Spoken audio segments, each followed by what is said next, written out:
Bienvenue sur le Reaching Podcast. C'est ici qu'on va faire en sorte que tu deviennes le meilleur basketteur possible en ayant des discussions basées autour de l'entraînement, de la performance et de l'univers basket de manière générale. Alors que tu sois joueur, parent, coach ou simplement passionné de basket, ce podcast est fait pour toi. Si t'es prêt, c'est parti pour un nouvel épisode du Reaching Podcast avec Coach Mathis. La team, bienvenue pour un nouvel épisode du Reaching Podcast.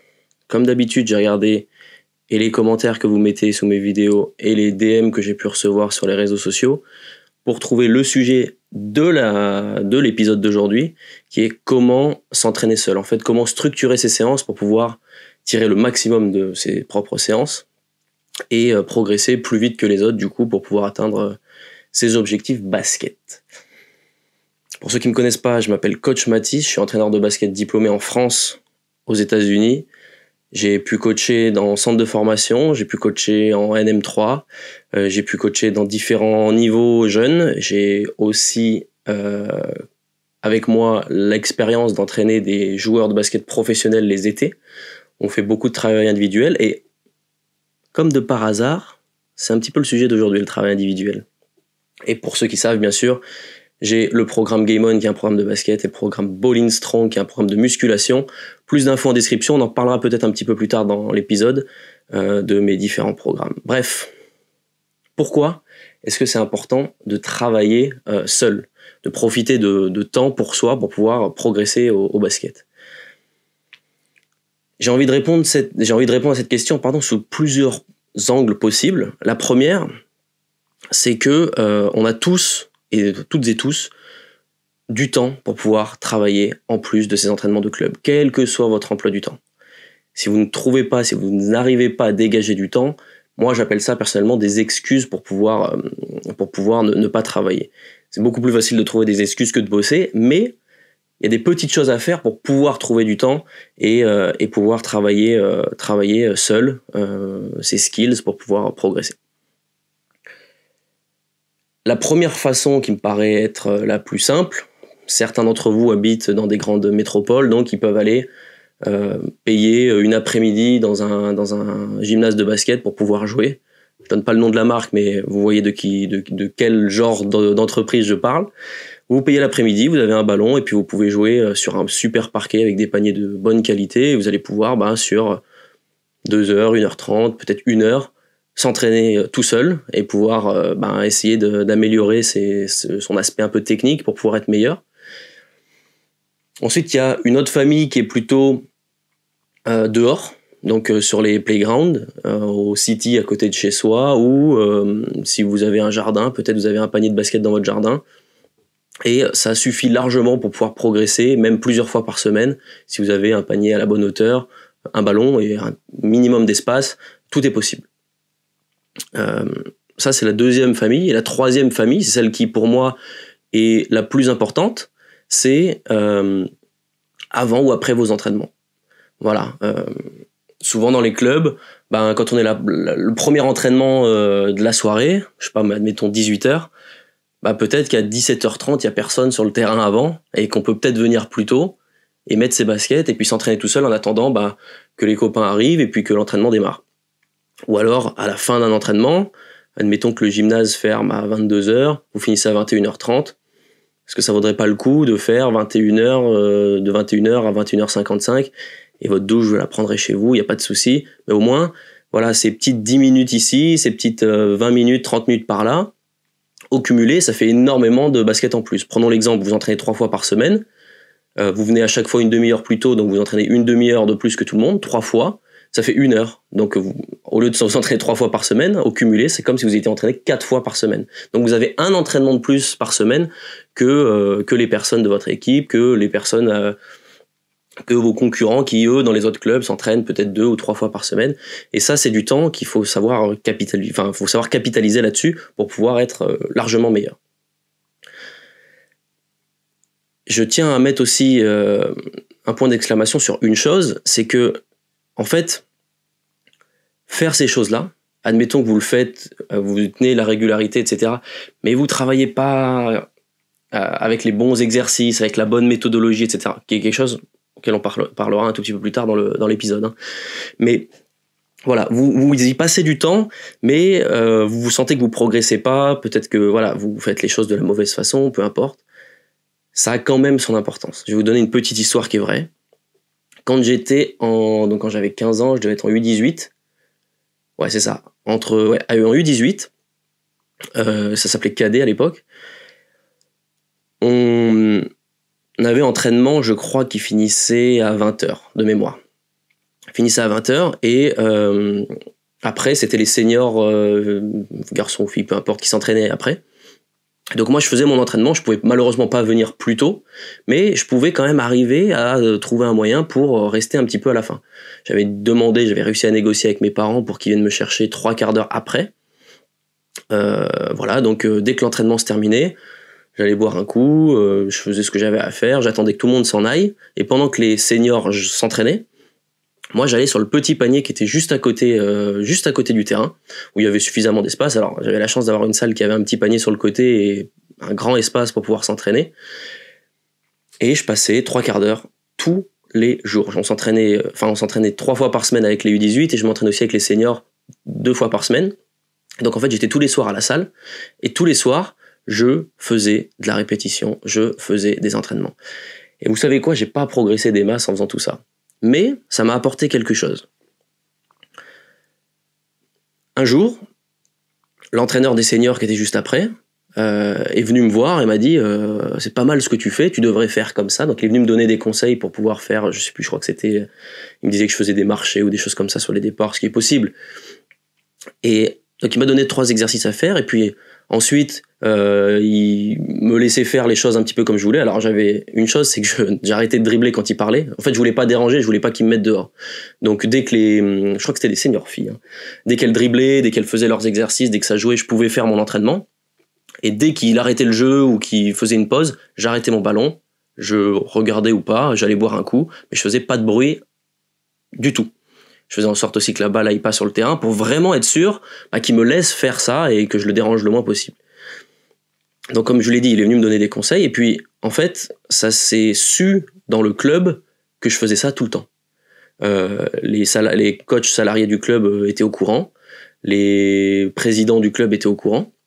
Je faisais pas ça du tout pour ça à la base, hein. Je faisais ça, j'avais envie de jouer au basket aux États-Unis et donc voilà, je mettais toutes les chances de mon côté pour travailler plus que les autres. Et il s'est avéré que l'année d'après, le club créait un championnat de France U20, donc ça s'appelait Junior France, il y avait plusieurs équipes, plusieurs poules, et nous on avait postulé pour faire partie de ce championnat de France, on avait été acceptés, et je faisais pas partie des 10 joueurs. Mais toutes les heures que j'ai fait à m'entraîner, à être là, en fait ils ont compris une chose, c'est que je serai toujours présent, que je serai toujours à l'heure, que je me donnerai toujours à fond, et que je suis déterminé. Et en fait, un des meneurs de jeu s'est dit moi je vais arrêter parce qu'avec les études c'est compliqué. Et en fait ils n'ont pas fait appel à un autre joueur, ils ont fait appel à moi qui n'avait pas forcément le niveau à cette époque-là, mais ils savaient qu'ils pouvaient compter sur moi et que j'étais une personne qui en voulait quoi. Et donc certes j'ai pas progressé en faisant tous ces exercices-là, mais ça m'a permis de jouer en championnat de France junior et c'est ça qui m'a permis aussi sur mon CV d'être repéré par des écoles aux États-Unis. Donc voilà, il faut mettre ça aussi sur la table et comprendre que ces petites minutes-là, elles peuvent avoir leur importance. Faut pas faire ça pour être vu, mais une personne qui travaille dur, quoi qu'il arrive, ça va finir par payer. Quoi qu'il arrive. Que vous faites les choses de la bonne façon ou de la mauvaise façon, il y a un moment donné, peut-être même pas de la manière dont vous imaginez. Moi, c'était pas comme ça que j'imaginais les choses. J'imaginais que j'allais m'entraîner dur, et puis une fois que j'avais fini de m'entraîner dur, j'allais être pris dans l'équipe du dessus parce que j'étais meilleur que les autres, parce que je m'étais entraîné plus dur que les autres. En fait, je m'entraînais pas si bien que ça. Et donc, en fait, je me suis retrouvé à quand même être pris parce que le destin a fait les choses pour que je puisse jouer avec cette équipe-là. Et donc, c'est pour moi une valeur qui est très importante et que j'essaye aussi de vous partager. C'est que tout est possible et qu'il faut mettre toutes les chances de son côté, que ce soit bien ou mal. Il faut pouvoir jouer. Donc, à la rigueur, ce que vous en faites devant vos entraînements, c'est pas le plus important. On parlera tout à l'heure de comment est-ce qu'on va structurer des indispensables. Mais voilà, l'idée, c'est d'avoir de la régularité et pas louper une séance tous les mois. C'est tous les jours. Vous y êtes tous les jours. Quand vous allez bien, vous n'allez pas bien, vous êtes bien, malade, en pleine forme. Peu importe, vous faites vos entraînements. faites vos entraînements d'équipe, faites vos entraînements seuls. Pour être coach, il n'y a rien qui m'énerve plus que des absences de dernière minute, que des joueurs qui arrivent en retard. Et en fait, si non seulement toi, tu es à l'heure, tu ne manques jamais un entraînement, donc ça veut dire que tu organises ta vie autour pour ne jamais manquer d'entraînement. Quand tu es jeune, tes parents ils peuvent potentiellement te punir parce que tu n'as pas eu des bonnes notes. Mais si tu fais en sorte d'avoir des bonnes notes, tu vas pas louper d'entraînement. En fait, toutes ces choses-là font que on crée de la confiance entre l'équipe technique, donc les coachs, et le joueur en question, le joueur qui bosse dur. Et c'est ça qui permet aussi, à un moment donné, quand on a le choix entre deux joueurs, de choisir celui qui a le plus de chances de rentrer, de créer le moins de problèmes possible. Dans l'épisode podcast précédent, je parlais des centres de formation, comment postuler en centre de formation. C'est sûr que si vous loupez beaucoup de séances dans votre club aujourd'hui, les centres de formation, ils vont le savoir. Ils vont vous appeler, ils vont appeler les coachs, ils vont appeler les gens autour de vous et ils vont savoir que vous entraînez pas suffisamment. Donc il faut s'entraîner avec la bonne mentalité, on en parlera tout à l'heure, il n'y a pas de souci, mais voilà. Je voulais mettre ça comme postulat de départ. Maintenant, qu'est-ce qu'on peut faire pendant ces séances pour les maximiser ? Je vais vous donner un template qui est simple à suivre. Et quel que soit le timing que vous utilisez, si vous faites 1h30, 1 heure, 3/4 d'heure, une demi-heure, 10 minutes, vous allez pouvoir l'utiliser et utiliser ce template-là pour pouvoir progresser tout simplement. L'idée, c'est prendre la durée de votre entraînement et de la diviser en 3. Premier tiers, le dribble. Très important, le dribble. On travaille son dribble, quel que soit votre poste de jeu, quelles que soient vos qualités. Le dribble, c'est très important, non seulement pour savoir dribbler sur un terrain. On voit aujourd'hui que dans le jeu moderne, les postes 4, voire les postes 5 sont capables de remonter le ballon. On voit aussi, alors ça va aller venir de plus en plus chez les jeunes en France, mais aux États-Unis, on voit que quand un meneur de jeu prend une grosse pression défensive, il va donner la balle au poste 4 parce que son défenseur est un petit peu moins mobile pour remonter le ballon. Donc c'est le poste 4 qui va remonter le ballon et donner la balle au meneur de jeu derrière. Et la deuxième chose qui est importante pour le dribble, l'autre chose qui est importante pour le dribble, c'est que c'est utile pour tout dans le basket. Ça vous permet de vous déplacer, certes, mais ça permet aussi d'améliorer votre toucher de balle. Ça permet de finir peut-être l'échauffement aussi. Ça permet de créer de ce qu'on appelle de la mémoire musculaire. Ça permet de travailler son gainage. Ça permet de travailler sa concentration. Ça permet de travailler tout un tas de choses, même si on travaille le dribble seulement. Ok ? Donc, premier tiers, c'est le dribble. Je vais faire une vidéo YouTube sur ma chaîne YouTube où je vais parler un petit peu de comment travailler son dribble un peu plus en profondeur. Ça va arriver très bientôt. Mais voilà, l'idée c'est que vous fassiez 30 minutes de dribble. Vous essayez de faire, si vous avez le temps, des exercices de force que vous donnez au ballon. Vous essayez de faire le contrôle de balle, travailler le contrôle de balle, travailler la double concentration, travailler vos appuis, puis travailler vos moves aussi. Alors, soit vous pouvez le faire tout en une séance, soit si vous entraînez 5 fois par semaine, vous pouvez faire une séance 100% force que l'on donne au ballon, une séance 100%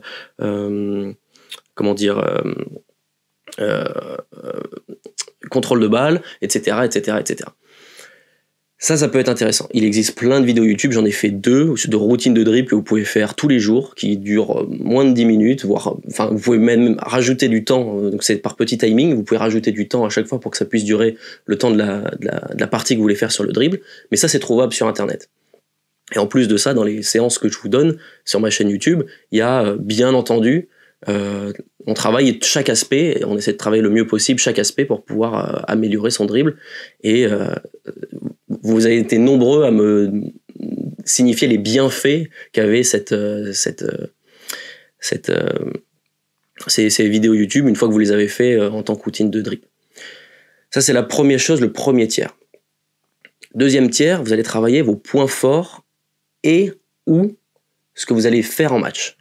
Le et ou, c'est parce que j'imagine que si vous jouez en match, que vous avez des qualités, votre coach va potentiellement vous amener à utiliser ces qualités le plus possible. J'espère en tous les cas. C'est-à-dire que vous allez travailler des situations de match, des situations de jeu qui vont correspondre à ce que vous allez retrouver en match. Les choses que vous ne retrouvez pas en match, vous allez les travailler cet été, mais pas pendant la saison. Ok ? Admettons que vous êtes un meneur de jeu qui a beaucoup la balle en main et qui prend beaucoup de pick and roll, travaillez vos pick and roll. Travaillez le fait de jouer un contre un après un pick and roll, d'attaquer fort le grand qui est sous une défense contrôle par exemple. Travailler quelque chose que vous allez retrouver en match et qui sont potentiellement vos points forts. Un meneur de jeu qui prend beaucoup de pick and roll, souvent il se retrouve souvent il se retrouve jamais d'ailleurs dans le corner pour pouvoir shooter des tirs à 3 points en catch and shoot. Travaillez pas vos tirs à 3 points en catch and shoot dans le corner, tout simplement. Travaillez sur vos points forts. Ça, c'est le deuxième tiers de l'entraînement. Sur ça, il faut faire des reps avec beaucoup d'intensité, avec beaucoup de qualité par rapport à l'endroit où vous êtes sur le terrain, par rapport à l'exigence que vous y mettez, par rapport aux situations que vous mettez en place. Donc voilà, ça c'est le deuxième tiers que vous allez faire. Donc quantité, qualité et beaucoup quand je dis quantité, beaucoup de répétitions avec beaucoup d'exigences avec vous-même. Et enfin le deuxième tiers, ça va être le shoot. Et pour le shoot, on va travailler le shoot en mettant une vitesse et une intensité de match. Souvent, c'est quelque chose qui est mal compris. Quand je dis intensité et vitesse de match, ça ne veut pas dire être à 100% tout le temps. En fin de compte, au basket, on est très peu à 100% en train de courir à toute vitesse pour pouvoir aller marquer un panier ou voilà, si on a un tir en sortie d'écran, peut-être qu'on va courir vite, on va peut-être s'arrêter pour voir où il est puis repartir après.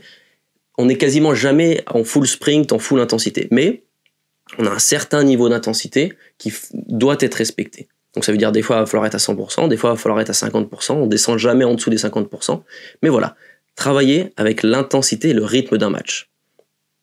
Ça c'est très important. Maintenant il y a 3 autres facteurs à prendre en compte. La première chose c'est la quantité. Il faut en faire beaucoup. Du shoot, vous allez être meilleur au shoot à une seule condition, c'est que vous mettez beaucoup de répétitions. Encore une fois, avec de l'intensité de match, avec de l'envie, avec du rythme, mais beaucoup de quantité. Si vous avez un rebondeur, c'est parfait. Si vous n'avez pas de rebondeur, c'est très bien. Vous shootez, vous allez prendre votre rebond, vous remettez derrière, vous arrêtez pas tant que vous n'avez pas marqué X nombre de paniers, etc. La deuxième chose, c'est l'aspect qualitatif. Est-ce que vous avez les bons appuis ? Est-ce que vous avez la bonne gestuelle de tir ? Est-ce que vous avez tout ça ? Alors peut-être qu'il ne faut pas conscientiser ça trop, mais peut-être que ça peut être pas mal sur les premières séances de se dire, quand je tire, je mets peut-être un petit peu trop de mon pouce, ce qui n'est pas un problème, mais peut-être que voilà, ça fait que quand vous utilisez votre pouce, votre balle elle part un petit peu plus sur la droite, donc je vais travailler ça. Et donc on va conscientiser un petit peu plus le shoot pour, en fait, à terme, ne plus avoir ce problème-là. Donc voilà, la qualité elle passe par là. La qualité elle passe aussi par les situations de shoot que vous allez utiliser. Quel spot vous utilisez ? Est-ce que vous faites après dribble ? Est-ce que vous faites en catch and shoot ? Est-ce que vous faites en utilisant des angles différents pour attraper la balle ? Comment est-ce que vous travaillez la qualité de votre entraînement de shoot ? Et enfin, la dernière chose qui est très très peu parlée quand on parle de l'entraînement au tir, c'est la pression que l'on se met. Alors, souvent quand je dis ça, c'est un petit peu mal perçu. La pression qu'on va se mettre, c'est ce qui va faire la différence en match. Il faut être capable en match, il n'y a aucun tir qu'on prend où on n'est pas stressé du tout, on est totalement relâché, totalement détendu. Ça arrive jamais, peut-être si vous gagnez, et encore je pense que si vous gagnez 150 à 20 et que vous prenez le tir pour marquer 153 points, le 153e point, pardon, vous allez quand même avoir un petit stress parce que faut recevoir le ballon, on vient de courir, on a les mains moites, on est un peu essoufflé, etc. Donc il faut qu'on soit capable de marquer là-dessus. Donc il faut se mettre une petite pression. Il y a plusieurs manières de se mettre la pression. Moi, celle que j'aime le plus, c'est le nombre de paniers d'affilée avant de changer de spot. Je fais les 5 spots à 3 points. Je change de panier qu'uniquement lorsque j'en ai marqué 4 d'affilée. 4 d'affilée, boum, je peux passer au autre spot. Et je shoot. 4 d'affilée, je passe au spot d'après. Et je shoot. 4 d'affilée, etc. C'est une bonne manière de travailler son shoot avec de la pression parce qu'au final, vous allez vous rendre compte que vous avez marqué le premier, le deuxième, le troisième, ça va aller. Et là, d'un coup, il va se passer quelque chose et le 4e va être excessivement dur à marquer. Et ça peut vous agacer, mais c'est ça qui va faire la différence. C'est ça qui va faire que le jour où vous allez peut-être avoir le panier de la victoire entre vos mains, où vous allez avoir un shoot compliqué, où vous allez avoir tout ça, vous n'allez pas vous reposer sur la chance, vous allez vous reposer sur tout le travail que vous avez fait avant qui va vous permettre de shooter. Alors oui, la pression n'est pas la même entre marquer le 4e shoot d'affilée et marquer le panier de la victoire à la dernière seconde pour le titre, mais Au final, le shoot que vous allez prendre à la dernière seconde là, c'est une répétition en plus des 1000 autres shoots que vous avez pris avec un petit peu de pression. Donc, vous allez être moins stressé au moment de shooter. Ça, c'est d'ailleurs quelque chose qu'on parlera dans le podcast, la pression. C'est un peu comme quand on révise en cours. Si on révise son contrôle de maths, on va aller au contrôle de maths un petit peu moins stressé que si on y va en impro total. C'est exactement la même chose. Si on a répété nos gammes avant les matchs, un panier en sortie d'écran à 45 degrés, je l'ai fait 1 milliard de fois, il n'y a pas de problème. Aux entraînements, je l'ai fait. Je l'ai fait avec de la pression, je l'ai fait avec de la qualité, je l'ai fait avec de la quantité, je l'ai fait avec de l'intensité de match, etc. Donc ça, c'est quelque chose qu'il faut garder en compte, qu'il faut prendre en compte. Pareil, je ferai une vidéo YouTube sur comment ça travaille son tir. Et si vous voulez faire des exercices de shoot, j'ai aussi des routines de shoot sur ma chaîne YouTube. J'en ai 2 ou peut-être même plus que vous pouvez utiliser. Pareil, ça vous prend entre 10 et 30 minutes en fonction de l'exigence que vous y mettez. Mais voilà. Donc, que vous travaillez 1h30, c'est une demi-heure.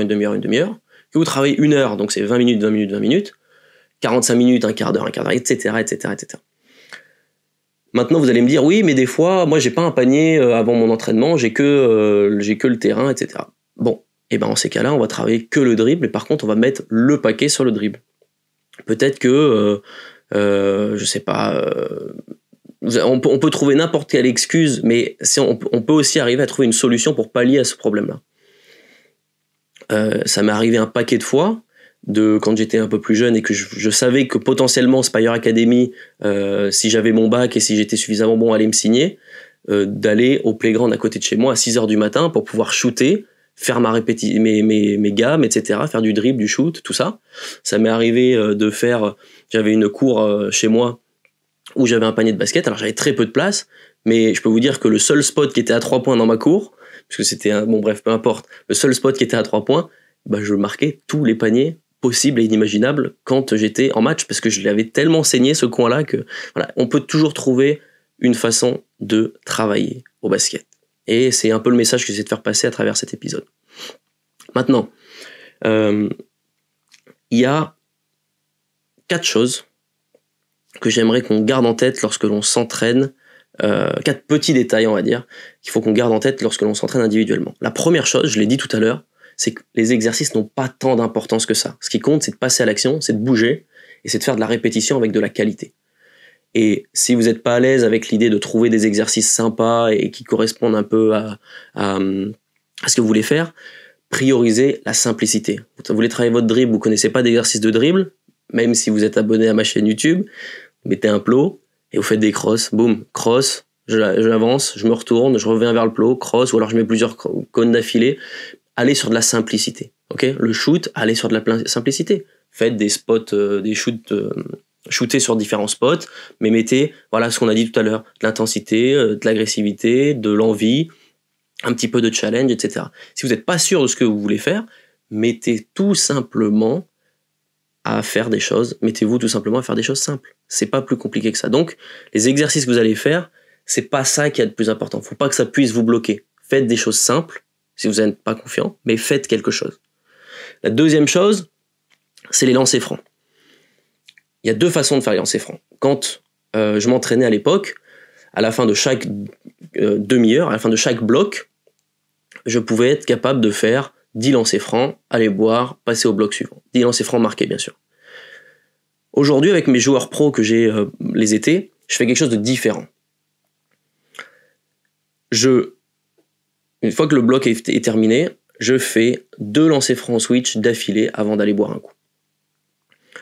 Ça permet de avoir l'intensité de l'entraînement, avoir toutes ces choses-là, toute cette petite guerre en soi pour pouvoir être très agressif, très dans l'intensité quand on s'entraîne, à recalmer, récupérer, se concentrer sur ce qui est essentiel, le geste, etc.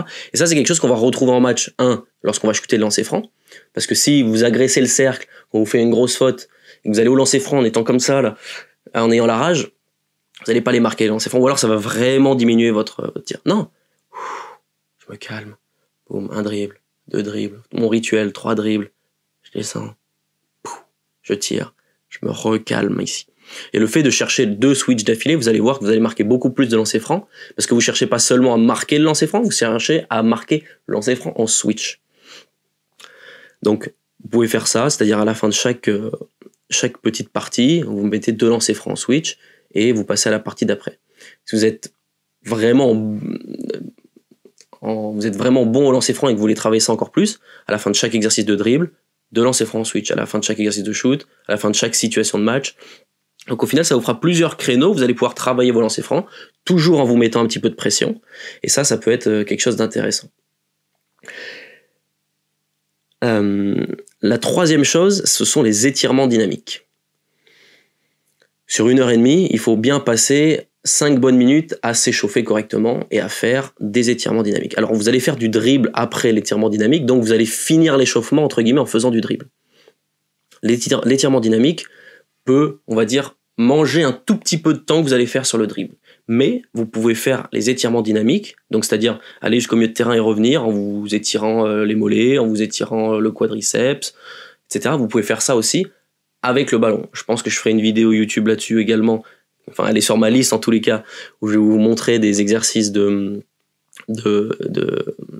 d'étirement dynamique que vous pouvez faire avec le ballon, qui va vous permettre de dribbler, de toucher, de tapoter un petit peu la balle avant de passer à l'exercice de dribble. Donc ça peut être intéressant. Mais il faut toujours s'échauffer correctement pour éviter les blessures. Et ce que j'aime bien dans les étirements dynamiques, c'est que ça permet de rentrer dans l'entraînement. Voilà, on se retrouve avec on est beaucoup dans la sensation du corps. Je m'étire, je ressens bien ma cuisse, boum, je passe à autre chose, je passe à la deuxième cuisse, hop, j'étire, je ressens bien. Et là, ça permet de calmer tout ce qui s'est passé avant, toute la journée de travail qu'on a eue ou d'école, et hop, on peut rentrer dans l'entraînement. Donc, faites absolument du dynamic warm-up, des étirements dynamiques. Et le 4e et dernier point, qui me paraît moi être essentiel, c'est la mécanique de tir. Alors il suffit pas d'en faire 20 minutes, mais il suffit de se mettre proche du panier avec les 2 mains, boum, on marque 5 switches avant de changer de spot, vous faites les 5 spots autour du panier, à 1 mètre du panier seulement, et ça va vous permettre aussi de rentrer dans votre séance. Alors si pendant la séquence de dribble, vous savez que vous allez faire un petit peu de tir mi-distance, parce que vous allez faire le cross d'Allen Iverson, un dribble et tirer derrière, faites la mécanique de tir avant le dribble, donc un petit peu avant le dynamic warm-up par exemple, ou juste après. Et si jamais vous faites vraiment que du dribble sans jamais tirer, et ben là, faites la mécanique de tir avant la situation de match, avant le deuxième bloc. C'est quelque chose qui est vraiment primordial. Si vous arrivez, vous faites votre dribble, et puis d'un coup vous mettez à tirer des grands 3 points, vous allez être moins bon, moins en confiance, et votre mécanique de shoot va en pâtir, et ça risque d'être compliqué par la suite. Okay ? Donc on essaie de garder ces 4 points en tête là. La dernière chose que je voulais aborder avec vous, si vous me permettez, si le temps me le permet, c'est vous pouvez finir vos séances, si jamais vous le faites avec un pote, en faisant des 1 contre 1. Je vais faire un full épisode podcast sur comment travailler en faisant des 1 contre 1, mais ce que je veux que vous évitiez, c'est que vous fassiez des 1 contre 1 avec 250 dribbles et en étant très très fatigué derrière. Faites des choses courtes, avec comme règle 2 ou 3 dribbles seulement, et vous pouvez vous mettre par exemple premier en 5 points, mais c'est le double de points si je place un move que je viens de voir pendant mes situations de match, pendant mon deuxième bloc. Donc comme ça vous force à travailler vos tirs. Faites pas des 1 contre 1 tête de raquette si vous êtes jamais tête de raquette. Pareil, mettez-vous à faire des choses qui vont vous servir pour le match. Bref, on va pas parler plus que ça. Si jamais vous êtes intéressé pour travailler individuellement, j'ai le programme Game On qui existe, le lien est dans la description. C'est un programme qui vous permet de travailler votre jeu de manière globale. On utilise exactement les mêmes concepts que ce que je suis en train de vous dire là. Et en plus de ça, il y a plein de bonus pour que vous puissiez vous entraîner plus spécifiquement. Par exemple, le bloc 1, c'est le dribble. Vous avez un programme de dribble 100% adapté en plus du programme. Et ce programme de dribble, il est 100% gratuit à l'intérieur, avec les vidéos d'explication, etc. Toutes les questions que vous pouvez vous poser, ce sera à l'intérieur du programme Game On, que ce soit pour le basket ou la préparation mentale, la confiance en soi. Je suis en train de tout mettre à jour en ce moment. Dans quelques semaines, tout sera fini. Mais si vous achetez le programme maintenant, vous allez pouvoir accéder au bonus de manière, en avant-première, avant que ce soit sorti pour tout le monde. Et puis, une fois que vous l'avez acheté, vous y avez accès à vie. Donc, vous pouvez même le refaire dans 10 ans si ça vous intéresse. Et toutes les mises à jour, vous aurez le droit à toutes les mises à jour jusqu'à la fin, à vie, quoi. Donc, c'est quelque chose de sympa. Et en plus, il y a une facilité de paiement où vous pouvez payer en 3 fois sans frais. Et ce qu'il faut savoir, c'est que ce programme, il a été fait avec un coach américain, mais on a surtout travaillé sur le fait qu'il soit accessible pour tout le monde. On a des débutants qui utilisent ça, où l'exigence elle est un petit peu différente, vous allez voir, c'est expliqué à l'intérieur du programme. Et on a des joueurs professionnels de très haut niveau, des joueurs qui font des Coupes d'Europe, qui font ce programme Game On les étés, parce que pareil, l'exigence elle est supplémentaire. Donc c'est quelque chose qui est utilisable, que ce soit pour les débutants comme pour les joueurs professionnels. Et on a des joueurs professionnels qui ont fait leur meilleure saison après avoir fait le programme Game On, et ça c'est quelque chose dont je suis extrêmement fier, puisque ça prouve que voilà, les choses se font de la bonne façon. Voilà, c'est tout pour cet épisode podcast, j'espère que ça vous a plu. Je vais essayer de sortir beaucoup plus d'épisodes, n'hésitez pas à me dire dans les commentaires ce que vous voulez voir comme futur épisode. C'est quelque chose que j'aime faire, les podcasts, parce que c'est pas scripté. Alors j'ai juste une toute petite prise de notes à côté de moi pour être sûr de rien oublier, mais c'est plus ouvert, c'est plus, voilà, j'essaye de vous prendre par la main pour vous expliquer comment vous allez pouvoir faire des choses avec votre jeu pour pouvoir progresser. Donc ça peut être n'importe quel sujet. J'ai une liste de sujets que j'aimerais aborder avec vous, mais il y a peut-être des choses que j'oublie, ou voilà. Donc n'hésitez pas à me dire dans les commentaires, n'hésitez pas à liker bien entendu, et à vous abonner si c'est pas déjà fait, et activez la cloche si vous voulez pas louper le prochain épisode podcast ou la prochaine vidéo YouTube. Bref, j'ai vraiment hâte de sortir un nouvel épisode. Je vous dis à très vite. C'était Coach Mathis. Ciao.